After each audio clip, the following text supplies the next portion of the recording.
나는 김연수 52세, 대기업에서 28년간 성실하게 근무한 생산관리 부장이다. 결혼 24년 차, 연봉 9천만 원으로 강남 아파트에서 아내 은주와 대학교 4학년인 딸 지혜와 함께 살고 있다. 솔직히 말하면 나는 전형적인 한국 아버지였다. 승진과 업무에만 집중하며 살아왔고 아내의 일상에는 그리 관심이 없었다. 매일 아침 7시에 출근해서 저녁 9시에 들어오는 생활을 20년 넘게 반복했으니까. 작년 가을, 은주가 갑자기 말했다. 여보, 나 성형외과 상담받아보려고.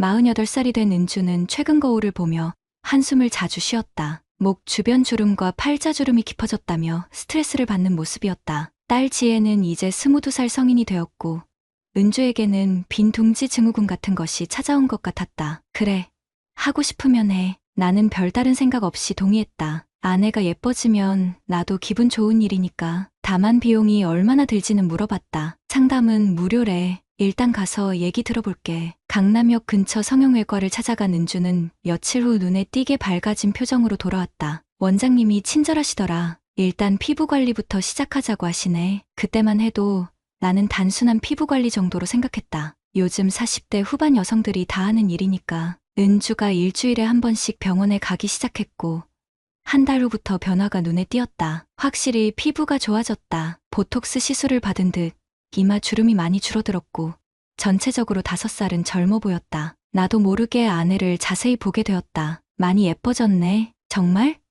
원장님도 그러시더라. 피부가 워낙 좋아서 시술 효과가 잘 나온다고. 은주의 목소리에는 자신감이 묻어났다. 20년 넘게 전업주부로 살면서 잃었던 자존감을 되찾는 것 같았다. 나는 그런 아내의 모습이 보기 좋았다. 하지만 몇 가지 이상한 점들이 눈에 띄기 시작했다. 첫째, 병원에 가는 횟수가 늘어났다. 처음에는 일주일에 한 번이었는데 어느새 일주일에 2번, 3번으로 늘어났다. 오늘도 병원 가? 응. 애프터 케어 받아야 해. 원장님이 꼼꼼히 봐주신다고 하시더라. 둘째, 휴대폰을 보며 웃는 횟수가 늘었다. 예전에는 드라마나 유튜브를 볼 때나 웃었는데 이제는 카카오톡을 보며 혼자 웃곤 했다. 뭐가 그렇게 재밌어? 아, 병원에서 만난 언니들이 재밌는 얘기 올려서. 셋째, 화장품과 옷에 신경을 쓰기 시작했다. 20년 넘게 마트에서 사는 저렴한 화장품만 쓰던 은주가 갑자기 백화점 브랜드 제품들을 사왔다. 이거 얼마야? 그렇게 비싸지 않아. 원장님이 추천해주신 거야. 그 원장님이라는 말이 자주 나오기 시작했다. 송재혁 원장이라고 45살의 젊은 의사였다. 환자들에게 인기가 많다고 은주가 자랑스럽게 얘기했다. 어느 날 저녁, 딸 지혜가 나에게 조심스럽게 말했다. 아빠, 엄마 요즘 너무 많이 바뀌신 것 같지 않아요? 엄마가 예뻐져서 좋잖아. 그게 아니라 매일 거울만 보시고 셀카도 너무 많이 찍으시고 그리고 병원 얘기만 하세요. 22살 딸의 걱정 섞인 목소리였다. 하지만 나는 대수롭지 않게 생각했다. 중년 여성이 자기 관리에 신경 쓰는 게 뭐가 문제인가. 그런데 한 달 후 카드 명세서를 보고 깜짝 놀랐다. 성형외과 결제 금액이 한 달에 300만 원이었다. 단순한 피부 관리치고는 너무 큰 금액이었다. 여보, 이거 뭐야? 300만 원? 아, 그게 원장님이 특별 패키지를 추천해 주셔서. 은주의 대답이 어딘가 어색했다. 하지만 나는 추궁하지 않았다. 연봉 9천만 원에 월 300만 원 정도는 감당할 수 있는 금액이었고 아내가 행복해하는 모습이 보기 좋았다. 하지만 뭔가 이상했다. 예전과 달리 은주는 나와의 대화보다 휴대폰을 들여다보는 시간이 더 많아졌다. 그리고 그 원장님 얘기를 할 때의 표정이 마치 10대 소녀가 좋아하는 연예인 얘기를 할 때 같았다. 나는 그때까지도 몰랐다. 내 아내가 단순히 예뻐지고 싶어서 성형외과에 다니는 게 아니라는 것을. 그리고 그 젊은 의사가 48살 중년 여성의 외로움과 콤플렉스를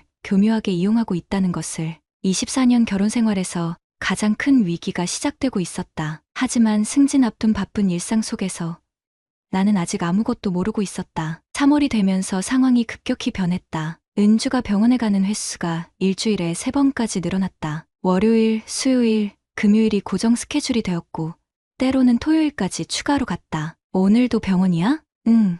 VIP 관리받는 날이야. 원장님이 나만을 위한 특별 프로그램을 짜주셨어. VIP 관리라는 말이 처음 나왔다. 은주의 목소리에는 뭔가 특별한 대우를 받는다는 자부심이 묻어 있었다. 나는 고개를 끄덕였지만 마음 한켠에서는 의문이 들었다. 일주일에 3번씩 받아야 하는 시술이 과연 뭘까? 4월 카드 명세서를 받아보고 나는 깜짝 놀랐다. 성형외과 결제 금액이 480만 원이었다. 전달 300만 원에서 180만 원이나 늘어난 것이다. 여보, 이게 뭐야? 거의 500만 원이잖아. 은주는 잠시 당황하는 듯했지만 곧 설명했다. 원장님이 동안 리프팅 풀 패키지를 추천해 주셨어. 지금 시작하면 10년은 젊어 보일 수 있다고 하시더라고. 동안 리프팅 풀 패키지. 그럴듯한 이름이었지만 월 500만 원에 가까운 금액은 부담스러웠다. 내 연봉이 9천만 원이니까 세후 실수령의 기준으로 거의 10분의 1에 해당하는 돈이었다. 더 이상한 건 은주의 행동 변화였다. 예전에는 저녁 식사 후 우리 가족이 함께 TV를 보며 대화를 나누곤 했는데 이제는 은주가 휴대폰만 들여다봤다. 카카오톡을 확인하고 뭔가를 타이핑하고 혼자 웃기를 반복했다. 누구랑 톡해? 병원에서 만난 언니들이랑 정보 공유하는 거야. 어떤 시술이 좋은지, 어떤 화장품을 써야 하는지. 그럴듯한 대답이었다. 하지만 새벽 1시까지 휴대폰을 들여다보는 모습은 단순한 정보 공유라고 하기에는 너무 집중적이었다. 더 결정적인 변화는 은주의 외모와 행동이었다. 집에서도 항상 풀 메이크업을 하고 있었고 편의점을 가는데도 마치 데이트를 나가는 것처럼 차려입었다. 예전에는 집에서 편한 트레이닝복을 입고 지냈는데 이제는 집 안에서도 몸에 맞는 원피스를 입고 다녔다. 엄마 요즘 너무 신경 쓰시는 것 같지 않아요? 어느 일요일 점심시간 딸 지혜가 조심스럽게 물었다. 뭘? 옷차림이랑 화장이요. 집에서도 항상 풀 메이크업 하시고 편의점 가는데도 하이힐 신고 가시고. 지혜의 지적이 정확했다. 48살 중년 여성이 집 근처 편의점에 하이힐을 신고 가는 게 과연 자연스러운 일일까? 엄마가 예뻐지려고 노력하는 거잖아. 좋은 일이지. 나는 그렇게 대답했지만 속으로는 딸의 말에 공감하고 있었다. 5월에 들어서면서 상황은 더욱 심각해졌다. 은주가 거의 매일 나가기 시작한 것이다. 성형외과가 아닌 날에도 피부과 가야 해. 네일아트 받아야 해. 헤어샵 예약 있어 라며 집에 있는 시간이 점점 줄어들었다. 그리고 그 모든 외출에는 한 가지 공통점이 있었다. 바로 성형외과 근처였다는 것이다. 강남역 일대에서만 모든 일정을 잡고 있었다. 오늘은 뭐 하러 강남 가? 친구들이랑 쇼핑하기로 했어. 하지만 쇼핑을 했다면 쇼핑백이 있어야 하는데 은주는 항상 빈손으로 돌아왔다. 그리고 돌아올 때마다 묘하게 들뜬 표정이었다. 5월 카드 명세서는 더욱 충격적이었다. 520만 원. 이제는 내 월급의 반 이상을 성형외과에서 쓰고 있었다. 게다가 올해 하반기에는 부장에서 상무로 승진할 가능성이 높았는데 이런 가게 지출이 계속되면 승진 후에도 경제적 부담이 클 것 같았다. 여보, 이제 좀 줄여야 하지 않을까? 한 달에 500만 원은 너무 많아. 지금이 가장 중요한 시기래. 원장님이 지금 놓치면 나중에 더 비싸진다고 하시더라고. 원장님, 송재혁, 원장. 그 이름이 하루에도 몇 번씩 나왔다. 원장님이 그러시는데 원장님 말씀으로는 원장님이 추천해주신 마치 은주의 모든 결정이 그 의사를 중심으로 돌아가는 것 같았다. 어느 날 저녁 나는 우연히 은주의 휴대폰 화면을 봤다. 카카오톡 대화창이 열려 있었는데 상대방 이름이 송 원장님이었다. 이름 뒤에 하트 이모티콘이 붙어 있는 게 묘하게 거슬렸다. 의사 선생님과도 톡해? 네. 환자 관리 차원에서 가끔 연락하세요. VIP 환자들에게는 그런 서비스를 해주신다고 하더라고. VIP 환자 서비스. 그럴듯하게 들렸지만 뭔가 석연치 않았다. 의사가 환자와 개별적으로 카카오톡을 주고받는 게 일반적인 일일까? 그날 밤 나는 처음으로 심각하게 고민했다. 분명 뭔가 이상했다. 일주일에 3번씩 병원에 가고 월 500만 원씩 쓰고 의사와 개별적으로 연락하고 항상 그 병원 근처에서만 시간을 보내고 하지만 확신할 수는 없었다. 혹시 내가 지나치게 의심하는 건 아닐까? 아내가 단순히 자기 관리에 열심인 건 아닐까? 그런데 며칠 후 결정적인 순간이 왔다. 은주의 휴대폰에서 카카오톡 알림음이 계속 울렸는데 화면에 떠오른 메시지 미리 보기가 내 눈에 들어왔다. 송 원장님 오늘 상담 때 말씀드린 것처럼 상담? 저녁 9시에 무슨 상담을 할까? 그리고 왜 그 시간에 의사가 환자에게 개별 연락을 할까? 24년 결혼 생활에서 처음으로 나는 아내를 의심하기 시작했다. 6월 첫째 주 나는 조용히 관찰을 시작했다. 28년간 대기업에서 생산 관리를 해온 경험이 있었다. 문제가 생겼을 때는 감정적으로 대응하지 말고 데이터를 수집해서 체계적으로 분석하는 것이 내 방식이었다. 첫 번째 발견은 은주의 외출 패턴이었다. 성형외과 진료가 없는 날에도 매번 강남역 일대로만 나갔다. 그리고 돌아오는 시간이 일정하지 않았다. 때로는 3시간, 때로는 6시간씩 나가 있었다. 오늘은 몇 시에 들어올 예정이야? 글쎄, 언니들이랑 저녁도 먹을 수도 있고. 하지만 저녁을 먹었다고 하는 날에도 집에 와서 다시 저녁을 먹곤 했다. 뭔가 앞뒤가 맞지 않았다. 두 번째 발견은 휴대폰 사용 패턴이었다. 은주가 화장실에 갈 때도 휴대폰을 가져갔고 샤워할 때도 욕실 문 앞에 두었다. 예전에는 거실 테이블에 그냥 두고 다니던 사람이었는데, 그리고 밤 12시 이후에도 계속 메시지가 왔다. 새벽 1시, 2시에도 카톡 알림음이 울렸다. 의료진이 환자에게 새벽에 연락하는 게 정상적인 일일까? 세 번째 발견은 은주의 외모 변화였다. 확실히 예뻐졌다. 하지만 뭔가 과도했다. 집에서 택배 받을 때도 완벽한 메이크업을 하고 있었고, 심지어 잠들기 직전까지 거울을 보며 자신의 모습을 점검했다. 결정적인 순간은 6월 둘째 주 화요일 저녁이었다. 은주가 샤워하러 들어간 사이 거실 테이블에 놓인 휴대폰에서 카톡이 왔다. 화면에 떠오른 메시지 미리 보기를 본 순간 나는 온몸이 굳어졌다. 송 원장님, 오늘 상담실에서 말씀드린 대로 주말에 시간 되시면 상담실에서 주말 약속을?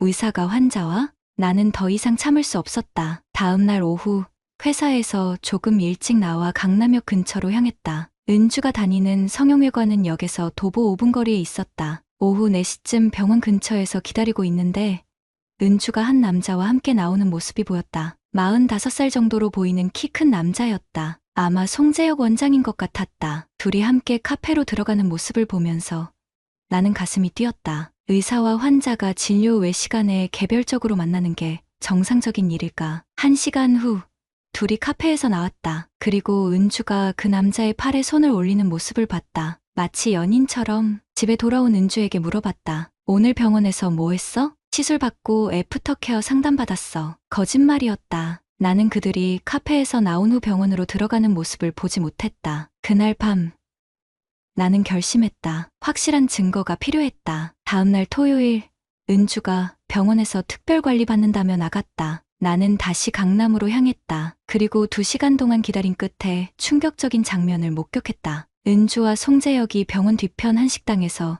나와 근처 호텔로 들어가는 모습이었다. 오후 2시. 대낮에 나는 차 안에서 1시간을 기다렸다. 그리고 두 사람이 호텔에서 나오는 모습까지 확인했다. 은주의 머리가 약간 흐트러져 있었고 둘 다 어딘가 어색한 표정이었다. 24년 결혼 생활이 무너지는 순간이었다. 집에 돌아온 은주에게 조심스럽게 물어봤다. 오늘 어땠어? 좋았어. 원장님이 정말 세심하게 봐주시더라. 나 같은 환자는 처음이라고 하시더라고. 어떤 의미에서? 피부 상태도 좋고 시술 효과도 잘 나오고. 그리고 은주는 잠시 망설이더니 말을 이었다. 원장님이 내 얘기를 진짜 잘 들어주세요. 당신은 바빠서 내 얘기 들어줄 시간도 없잖아. 그런데 원장님은 달라요. 그 순간 나는 모든 걸 이해했다. 은주가 찾은 건 단순한 시술이 아니었다. 관심이었고 대화였고 자신을 특별하게 봐주는 누군가였다. 그래서 원장님이 나를 이해해준다고 하시더라고. 48살 여성의 마음을 이해하는 몇 안 되는 분이래요. 은주의 목소리에는 묘한 설렘이 있었다. 20년 넘게 들어보지 못한 톤이었다. 그날 밤 나는 인터넷에서 송재혁에 대해 검색해봤다. 강남 성형외과 원장, 45살, 기혼. 그리고 온라인 후기를 보니 중년 여성 환자들에게 인기가 많다는 내용이 여러 개 있었다. 더 충격적인 건 그 후기들이었다. 원장님이 정말 친절하세요. 개인 상담 시간을 충분히 가져주세요. 환자 한 명 한 명을 가족처럼 대해주세요. 같은 내용들이 반복되고 있었다. 그리고 몇몇 후기에서는 VIP 관리는 정말 특별해요. 10일 상담실에서 진짜 깊은 얘기를 나눌 수 있어요. 라는 내용도 있었다. 나는 소름이 돋았다. 혹시 은주만이 아닌 다른 중년 여성 환자들에게도 같은 방식으로 접근하는 건 아닐까. 다음 주 월요일 회사에서 점심시간에 대학 동기인 변호사 박민우에게 전화했다. 민우야, 혹시 의료진 윤리 위반 관련해서 상담 좀 받을 수 있을까? 무슨 일이야? 복잡한 얘기인데 만나서 얘기하자. 그날 저녁 민우를 만나 모든 상황을 설명했다. 민우는 심각한 표정으로 들었다. 현수야, 이건 단순한 불륜이 아니야. 의사가 환자와의 신뢰관계를 악용한 거라고 봐야 해. 의료법상 문제가 될 수 있어. 정말? 의료진은 환자에게 절대적 권위를 가지고 있어. 그 권위를 이용해서 사적인 관계를 맺는 건 명백한 윤리 위반이야. 게다가 VIP 관리라는 명목으로 개인적 접촉을 늘린 것도 의심스러워. 민우의 말을 듣고 나니 모든 퍼즐이 맞춰졌다. 송재혁은 처음부터 계획적으로 접근한 거였다. 48살 중년 여성의 외로움과 콤플렉스를 정확히 파악하고 의사라는 권위를 이용해서 신뢰관계를 구축한 다음 그것을 사적인 관계로 발전시킨 것이었다. 나는 그날 밤 처음으로 분노를 느꼈다. 24년 동안 성실하게 가정을 지켜온 나에게, 그리고 순진하게 믿고 있던 내 아내에게 이런 일이 벌어졌다는 것에 대한 분노였다. 하지만 동시에 자책감도 들었다. 내가 아내에게 더 관심을 가졌다면, 더 대화를 나눴다면 이런 일이 벌어지지 않았을지도 모른다는 생각이 들었다. 그러나 지금은 자책할 시간이 아니었다. 이제 시작이었다. 민우와 상담한 다음 날, 나는 체계적으로 증거 수집을 시작했다. 28년간 생산관리 업무를 하면서 배운 것이 있다면 감정에 휩쓸리지 말고 팩트에 기반해서 움직이는 것이었다. 먼저 사설 탐정을 고용했다. 일주일에 250만 원이라는 비용이 부담스러웠지만 확실한 증거가 필요했다. 탐정은 이틀 만에 결정적인 사진들을 가져왔다. 은주와 송재혁이 호텔에 들어가고 나오는 모습, 카페에서 손을 맞잡고 있는 모습, 심지어 송재혁의 차 안에서 포옹하는 모습까지. 다음으로는 은주의 휴대폰을 조사했다. 법적으로 문제가 되지 않도록 민우가 조언해준 방법을 사용했다. 가족 통신비 관리자로서 접근 권한을 확인하는 것이었다. 카카오톡 백업 파일에서 두 사람의 대화 내용을 발견했을 때 나는 24년 결혼 생활이 완전히 끝났다는 것을 확신했다. 오늘 상담실에서 보여주신 관심 정말 감사해요. 부인께서 외로워하시는 게 보여서 안쓰러웠어요. 남편은 저에게 관심이 없어요. 선생님만이 저를 이해해주세요. 저도 부인을 특별하게 생각하고 있어요. 의사가 환자에게 보낼 수 있는 메시지가 아니었다. 더 충격적인 것은 송재혁이 다른 여성 환자들과도 비슷한 대화를 나누고 있다는 사실이었다. 탐정 조사 결과 50대 여성 환자 2명과도 개별적인 만남을 가지고 있었다. 7월 둘째 주, 나는 모든 증거를 정리해서 민우에게 가져갔다. 이 정도면 충분해. 상간자 소송과 의료진 윤리 위반 신고를 동시에 진행하자. 민우의 설명에 따르면 두 가지 접근이 가능했다. 하나는 송재혁을 상대로 한 민사 위자료 소송, 다른 하나는 의사협회와 보건복지부에 윤리 위반 신고를 하는 것이었다. 위자료는 얼마나 받을 수 있을까? 현실적으로 1200만 원에서 1500만 원 정도. 다만 의료진 권위를 악용한 점을 강조하면 조금 더 받을 수도 있어. 금액보다는 원칙의 문제였다. 내가 원한 건 돈이 아니라 정의였다. 8월 첫째 주, 소장을 제출했다. 송재혁을 상대로 위자료 1800만 원을 청구했고 동시에 의사협회 윤리위원회와 보건복지부에 윤리 위반 신고를 했다. 그런데 예상치 못한 문제가 생겼다. 회사에서 소문이 나기 시작한 것이었다. 대기업에서는 사생활 문제가 인사평가에 영향을 미칠 수 있었다. 특히 나는 올해 하반기 상무 승진을 앞두고 있었는데 이런 스캔들이 승진에 악영향을 줄 수 있었다. 인사팀에서 비공식적으로 면담 요청이 왔다. 김 부장님, 개인적인 문제가 있다고 들었는데, 네. 가정 문제로 법적 절차를 밟고 있습니다. 회사 이미지에 영향을 주지 않도록 조심스럽게 처리해 주시기 바랍니다. 회사에서는 직접적으로 말하지 않았지만 메시지는 명확했다. 조용히 처리하라는 것이었다. 하지만 나는 물러설 생각이 없었다. 9월에 첫 번째 재판이 열렸다. 송재혁은 변호사를 대동하고 나타났다. 그의 변명은 예상했던 그대로였다. 환자분이 먼저 개인적인 고민을 털어놓으셨고 의사로서 상담을 해드린 것뿐입니다. 사적인 만남은 환자분이 요청하신 것이고 저는 거절하기 어려운 상황이었습니다. 의료진과 환자 사이의 신뢰관계를 오해하신 것 같습니다. 의사라는 권위를 끝까지 이용하려는 태도였다. 하지만 우리가 수집한 증거들 앞에서는 그의 변명이 설득력을 잃었다. 특히 결정적이었던 것은 카카오톡 대화 내용이었다. 저도 부인을 특별하게 생각하고 있어요. 오늘 호텔에서의 시간이 잊혀지지 않네요. 다른 환자들과는 다른 특별한 관계입니다. 이런 메시지들은 의사-환자 관계로 설명할 수 없는 내용들이었다. 더 충격적인 것은 재판 과정에서 다른 피해 여성들이 나타난 것이었다. 50대 여성 2명이 비슷한 피해 사실을 증언했다. 송재혁이 VIP 관리라는 명목으로 개별 상담을 늘리고 점차 사적인 관계로 발전시키는 것이 그의 수법이었다. 10월, 의사협회 윤리위원회 결과가 나왔다. 예상했던 대로였다. 경고 처분. 그게 전부였다. 민우가 미리 알려준 바와 같이 의사협회 징계의 72%가 경고 처분이었다. 실질적인 처벌은 없었다. 보건복지부 행정처분도 비슷했다. 1개월 면허정지. 송재혁은 그 기간 동안 휴업이라고 공지하고 버텼다. 하지만 민사소송에서는 승리했다. 법원은 위자료 1200만 원을 인정했다. 판사는 의료진이 환자와의 신뢰관계를 악용한 것은 명백하며 이는 일반적인 불륜보다 더 악질적인 행위라고 판결 이유를 설명했다. 송재혁은 항소하지 않았다. 아마 더 큰 스캔들이 되는 것을 원하지 않았을 것이다. 11월 모든 법적 절차가 끝났다. 위자료 1200만 원을 받았지만 진짜 승리는 다른 곳에서 나타났다. 송재혁의 성형외과에 대한 소문이 퍼지면서 환자들이 떠나기 시작했다. VIP 관리에 대한 의구심,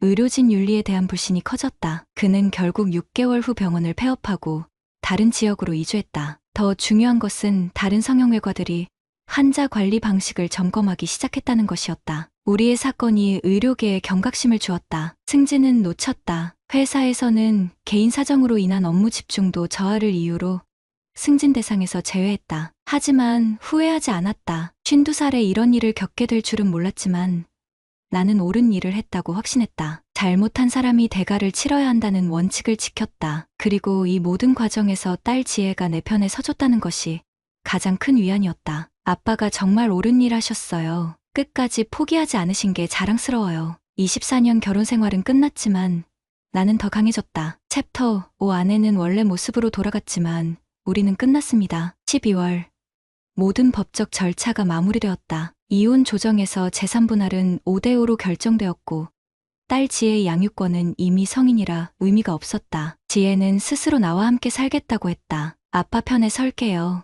엄마가 잘못한 건 맞으니까. 22살 딸의 말이 마음 아팠지만 동시에 고마웠다. 적어도 내가 완전히 혼자는 아니라는 생각이 들었다. 은주는 이혼 조정 과정에서 처음으로 진심 어린 사과를 했다. 미안해. 정말 미안해. 내가 정신을 잃었었어. 하지만 이미 늦었다. 24년 결혼 생활을 배신으로 얼룩지게 만든 것은 되돌릴 수 없었다. 더 충격적인 것은 은주의 변화된 모습이었다. 성형외과 다니기를 중단하면서 원래 모습으로 돌아가고 있었다. 보톡스 효과가 사라지면서 주름이 다시 생겼고 과도했던 화장도 예전처럼 자연스러워졌다. 하지만 그 과정에서 부작용도 나타났다. 얼굴이 이상해졌어. 시술받기 전보다 못해진 것 같아. 과도한 시술로 인한 후유증이었다. 피부가 부자연스럽게 당겨 보였고 표정도 어색해졌다. 의사를 맹신하고 받은 시술들이 오히려 독이 된 것이었다. 더 안타까운 것은 은주의 사회적 처지였다. 동네에서는 이미 소문이 퍼져 있었다.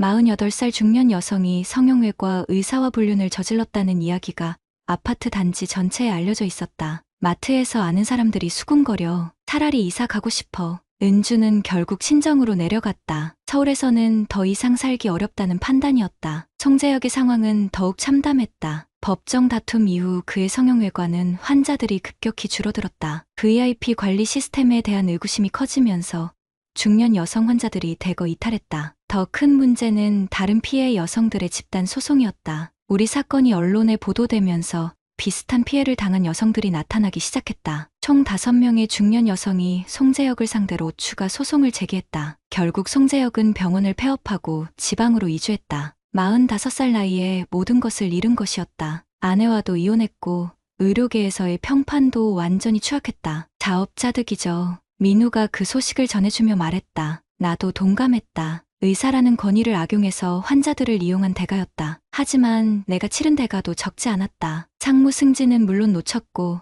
회사에서의 입지도 예전만 못했다. 동료들은 직접 말하지는 않았지만 가정관리도 제대로 못하는 사람이라는 시선이 느껴졌다. 그래도 후회하지 않았다. 52살에 새로운 출발을 해야 한다는 것이 쉽지 않지만 적어도 내 자존심과 원칙은 지켰다. 무엇보다 딸 지혜와의 관계가 더욱 깊어진 것이 큰 위안이었다. 아빠, 이제 우리 둘이서 새로 시작해요. 지혜는 대학교 졸업을 앞두고 있었고 곧 사회에 나갈 예정이었다. 아버지와 딸이 함께 새로운 삶을 꾸려가는 것도 나쁘지 않을 것 같았다. 1월 새해가 되면서 나는 몇 가지 새로운 시도를 했다. 먼저 등산을 시작했다. 혼자서 조용히 산을 오르는 시간이 마음의 평정을 찾는 데 도움이 되었다. 그리고 온라인 커뮤니티에서 비슷한 경험을 한 중년 남성들과 소통하기 시작했다. 내 경험담을 올리니 많은 사람들이 관심을 보였다. 형님, 정말 대단하세요. 끝까지 포기하지 않으신 게 존경스럽습니다. 저도 비슷한 상황인데 용기를 얻었습니다. 의사라는 권위에 속지 말라는 교훈을 얻었습니다. 내 경험이 다른 사람들에게 도움이 된다는 것을 알고 보람을 느꼈다. 2월에는 뜻밖의 제안이 왔다. 한 방송국에서 내 사연을 바탕으로 한 프로그램을 만들고 싶다는 것이었다. 중년 여성을 타겟으로 한 성형외과의 문제점을 다루는 다큐멘터리였다. 의료진의 권위 남용에 대한 경각심을 주고 싶습니다. PD의 설명을 듣고 출연을 결정했다. 얼굴은 모자이크 처리하고 목소리도 변조했지만 내 이야기가 사회에 알려지는 것이 의미 있다고 생각했다. 방송이 나간 후 반응이 뜨거웠다. 특히 중년 여성들 사이에서 함부로 성형외과를 믿으면 안 되겠다는 경각심이 높아졌다. 의료계에서도 환자 관리 시스템을 점검하는 계기가 되었다. 3월, 봄이 오면서 나는 완전히 새로운 사람이 된 기분이었다. 52살이라는 나이가 새 출발에 늦다고 생각하지 않았다. 오히려 인생 경험이 쌓인 상태에서 더 지혜롭게 살 수 있을 것 같았다. 지혜가 취업 준비를 하면서 말했다. 아빠 덕분에 중요한 걸 배웠어요. 어떤 상황에서도 원칙을 지키는 게 얼마나 어려운 일인지. 딸의 말을 들으니 모든 고생이 보상받는 기분이었다. 어느 일요일 오후